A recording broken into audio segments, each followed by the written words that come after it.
at here, Monroe, Louisiana, was inspired by an assignment. I read a bunch of the beat tradition poets to them and asked them to attempt to emulate either the voice or the imagery or the style or the beat of these poets. And Ryan's actually on his way when he's here to Monroe today, which is kind of fitting. They still have family there, and so the poem comes from real experience. But he did an amazing job. We don't get a lot of students who are really good at using both sides of their brains, and Ryan's one of those students who does. He is strangely logical for a creative writing student. We don't get a lot of logic in creative writing, and he brings that to the grueling set of revisions that I make them put all of their work through before we decide it's a done deal. And I'm hooked on Mary Carr right now. She's a Southern writer who does memoir, and so if you're looking for a great read, Cherry and Liars Club and Lit are amazing. And so I'm just going to steal something from her. She's talking about one of her exes, and she says, I didn't make him crazy, he came that way. I didn't make him talented, he came that way.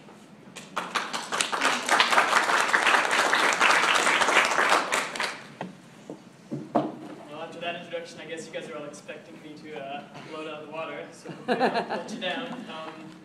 I was fortunate enough to have 5 pieces published in the anthology. I'm going to read 3 today.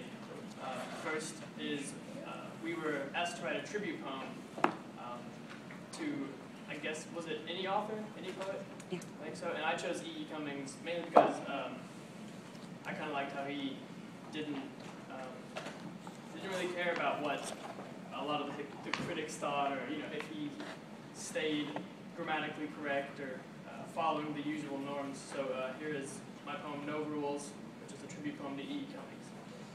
Many things extend past the usual boundaries, borders, and rules of life. In love and death, there are no rules, no norms, and no exceptions, except the one which clearly states that there are none. I hold these truths to be self-evident. There are no rules. E.E. knew this. He chose not to write to the norms. Screw the rules, he showed us again and again, because in the end, no one will mind if you colored, if you chose a color outside of the lines.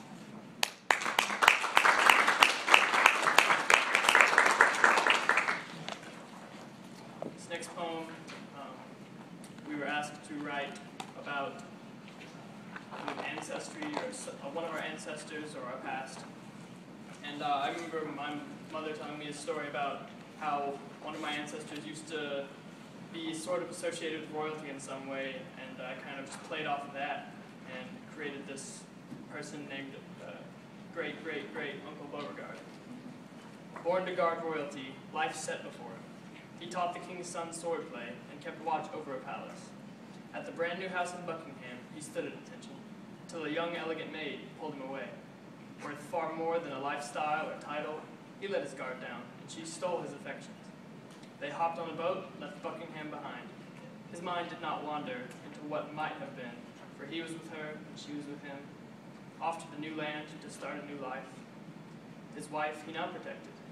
He guarded her heart. His courage I envy, his nobility I want.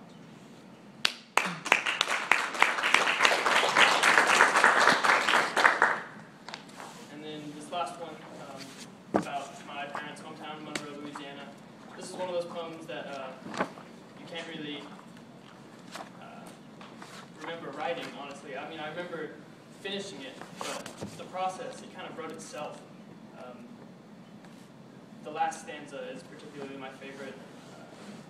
It just started coming out of me, and I think I knew I had something special when I finished it. It's the one I wrote an Editor's Choice Award about, and or the one I won an Editor's Choice Award for. And we had just watched the film A Love Song for Bobby Long, which is about it's the John Travolta film. Takes place in New Orleans, and that film really, I connected with it because of my history with Louisiana, and the film really embodied the spirit of the bayou and that feel.